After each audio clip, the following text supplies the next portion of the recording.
Today, I present to you something a little bit different to what we've done recently. Today, I'm going to be having a look at this, which is a Mk4 GOLF GTI anniversary to celebrate 25 years of the Volkswagen Golf that came out back in 2002, which is old now. This is nearly 20 years old, this car. I still remember being 18 and everyone having stuff like this in the car parks. And now, I'm not here trying to convince you all to go buy loads of cars to force the prices up. I'm simply here to look at the Mk4 GOLF GTI anniversary, drive it, have a look around it, and see if I believe this will eventually go up in value, and to see if it still holds its own today.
I can only really go off of my memories with these cars as well. I don't know if today there's a German JDM rivalry anymore. Back in the day though, it was massive. Like you'd go into car parks and you'd see only Volkswagen parked up together, and Volkswagen and Audis parked up together. You'd see only Hondas and Nissans parked up together. And even then sometimes you wouldn't see all the Japanese cars parked together. You'd see the front wheel drive Hondas, and you'd see the rear wheel drive drift guys who were cooler than everybody else and didn't want to socialize and all that sort of weird stuff back then. Now, with the cars that are available, I don't know if there's really that much of a difference. Like, is there really that much of a difference between a new Civic Type R and a Golf R? I just think the difference between old hot hatches, so comparing this to what was out at the time, the Civic EP3, and then comparing the SK8 Type R to the newest Golf R, I don't know how much of a massive difference you're really going to see. But with this and the EP3, it is really night and day. Now, I was always the Honda guy, but as time's gone on, my tastes have changed slightly, or evolved slightly as I like to think of it, and I now can really step back into my youth and remember the cars like this and see if they were actually way better than I remember. But don't get it twisted, I was quite a liberal Honda fan. I did enjoy going to all the Volkswagen shows. In fact, back in the day, I used to go to more Volkswagen, Audi themed shows than I did Japanese, just because I felt like the product that people put on was better presented. So I went to much more Volkswagen stuff. I've got some amazing memories of Edition 38, and I actually drove a 5-door one of these up there, although it was the 150 brake version, not this one, that comes with 180 brake horsepower from factory. There or thereabouts. I might be a few horsepower wrong. Now, the car that I want to show you today, this is not a standard version, but it's also not too heavily modified. This one is actually owned by my sister's boyfriend called Liam. It'd really be grateful as well if you'd give him a little follow over on Instagram, because he's lent me the keys to his car today. He doesn't want to be on camera. It's not for him, but he's lent me his literal pride and joy for this. This is the car that he has wanted for as long as I've actually known him. Like I said though, this is modified a little bit. It's got a different induction kit on it, and it's also got a remap on it. And not just that, it's also lowered on some yellow speed coilovers, supplied by 621.com. Go check it out, sales at 621.com, for all of the car parts you may ever need, especially suspension components. That is definitely what we specialize in, although we can get you a range. The car's also had a rear seat delete, and but he's kept it all carpeted and nice. I'll show you around that shortly, with a strut bar in it, a big X-brace type, roll cagey-esque type strut bar in the back. It's really nice, and I wanted to show you this car before it gets too modified and doesn't hold that same anniversary value anymore, that this one still does. Now, Volkswagen being German, they didn't do anything too crazy to celebrate. which surprises me when they have a whole festival dedicated to beer. But with this, 25 years of the Golf, they added a little extra spice to the bodywork. You get the anniversary lip kit fitted around the car. I believe the side skirts and rear bumper might have the side skirts on it, but I definitely know that front bumper has an anniversary lip. So the anniversary also came with these 18-inch BBS wheels from factory. They also do come with a screw-in center cap that sits a bit more flush and looks a bit more beefy, but Liam is actually having those redone at the moment, and that's why these are on just with carbon fiber center caps. But I actually think these look really nice. I like the way he's done this. I think it looks really smart, and they're also wrapped in Pilot Sport tires, which is great. Nice one, Liam. Great. Got the Michelin's on there, boy. Freaking nice, lad. Yeah, he's got Pilot Sport 4s on here. Jeez, where's he getting this money from? Well, with the Germans, they do some quirky little things I love. If you have a look, what happened there when I popped that out. How handy is that? Lovely little hidden, easy little latch to find the actual bonnet latch on there. I think that's a really cool feature with these Mark IV Golfs. So the Mark IV Golf GTI Anniversary came with the 1.8 turbo engine. That created 180 brake horsepower, which was no slouch, but compared to the Type R, that is 20 horsepower down, and they are a whole second slower to 60. I also feel, with age, this has matured amazingly. I would have said 12 years ago that this was a boring car, but now I think it's a beautiful car. I think it's classy. I think it's still sporty. I think it's beefy, meaty with these wider arches on it that I never really noticed before. I love the stubby little mirrors, that the driver's side is smaller than the passenger side. I always found that so bizarre, but it's a thing. It's a thing that they have. I don't know why. Maybe one of you guys out there can leave us a comment down below. Tell me the reason why that was like that. So from a complete styling perspective, I think the car looks better now than it did when it came out, which is great. You can also find down here on the inside of the driver's door on the dashboard your own little plaque saying what number anniversary you have and that it's the 25th anniversary edition of the Golf. Really nice little touch. Now in the cabin of the Annies, that was what we all used to call them back in the day, the Annie. They come with a nice aluminium trim everywhere. It's really, really smart. I like it a lot. It's just a shame it doesn't really fit in with anything. That's kind of what I see. I mean, you've got little aluminium trims around the dials, but that's kind of it. And the rest of the dash being black and quite plasticky. It was quite plasticky. It's kind of weird that they went for this brushed aluminium and not really have it anywhere else. I mean, you got it on the door card, but Honda did something like this as well with the Integra DC5, and I threw that away when I had one. So, you know, it's one of those things. But with it being a Golf, it is pretty good. I loved the stalks on the Mark IV Golfs. I just felt they were so good. On the Annies as well, they came with perforated steering wheel, leather steering wheel, which is lovely. It feels so nice to hold in your hands still, even all these years later. Sitting here just brings back so many memories. Also, who says Germans don't have a sense of humour? The gear knob in these is basically a golf ball. It's a perforated circle with a GTI sticker with your gear selectors on top. It feels really good. Like, it really does. And the fact that it's a golf ball, I mean, it's funny, right? That's funny. Another really nice feature to the Annies, it is the GTI Recaro seats that they get in here. The red stripes on black fabric, they're super comfortable. Even today, even though the driver's side is a little bit worn on this side, the support these used to give you back in the day was so good for standard seats. And I really like them. I'm trying to talk Liam out of taking them out of this. I want him to keep them in, because I feel like as I grow older, these are the sort of things I hope to see in the cars that they came in. And yeah, I really like these seats. I think they're great. I love the interior of this car now.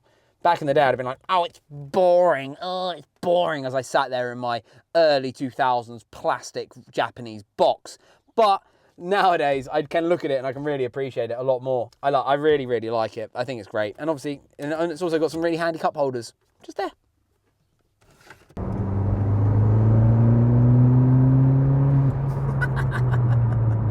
Thinking back to when we had these back in the day, when these were the hot hatch that Volkswagen offered.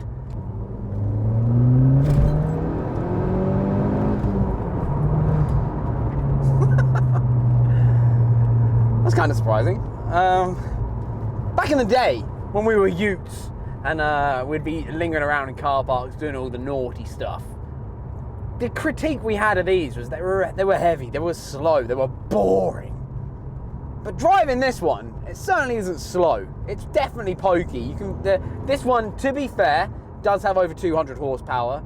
It has got a full Miltech exhaust with a little Archipovic tip on the end, and it's got a little blow-off valve as well. I think I can hear the turbo dumping every single time I let off the accelerator. So it does create a little bit more of a sense of theatre than when it would have come out of factory new, I think. I can remember back in the day really enjoying the 5-door one of these that I drove, and that was only the 150 brake horsepower one. I think we don't need to really compare these to anything modern now. They drive well. We know the Mk4 GOLF is a solid car. It's a good car. It does everything you'll ever need. It looks quite nice. It's fast enough. But I think now that they've hit their expiry date for people caring about stats, and I think that happens with every vehicle. I believe this is something I've been thinking about a lot recently. There seems to be a point in every car's existence where it doesn't matter if it's heavy. It doesn't matter if it's slow. It doesn't matter if it understeers that much. It just becomes a cool car. And I feel like these Mk4 anniversary GTIs are going to be the ones that really retain their value, and they will be creeping up again. I think they're probably the lowest they're going to be for a long time now, right now. So if you are in the market for something like this, I'd definitely be looking for one. I feel like the steering on the Mk4 GOLF, as I've evolved as a driver, I actually like that it's a little bit heavier of a car. It feels more planted. It doesn't feel like it's going to just launch me into a bush. It does feel like it's going to keep itself on the road. As for handling though, I don't think this would be the car that I would pick if I was going to build a track car, if I was going to build a fast road car for, you know, B lanes and all that sort of malarkey. I don't think I'd go this route at all.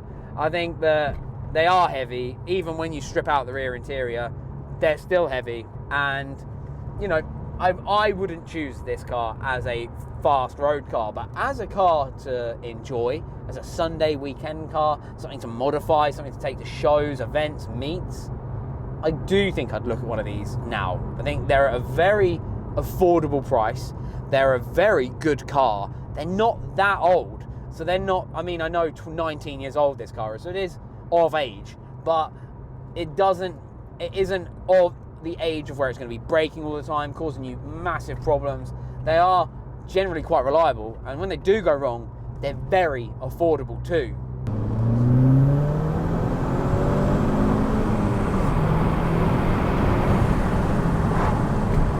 Yeah, just when you, sorry, I've got to win that now. When you throw it in, I mean, it does stick, but it does feel like the front end's lifting under acceleration. It doesn't feel like I don't feel that confident launching this around. I feel like this is very much more of a car that is, I don't know.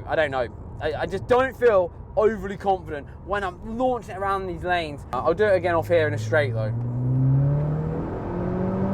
I mean, that was 30 to 50 in a matter of nothing. It's not a slow car. It's hard to be like, oh yeah, it's dead slow, it's dead slow. It's definitely not a dead slow car.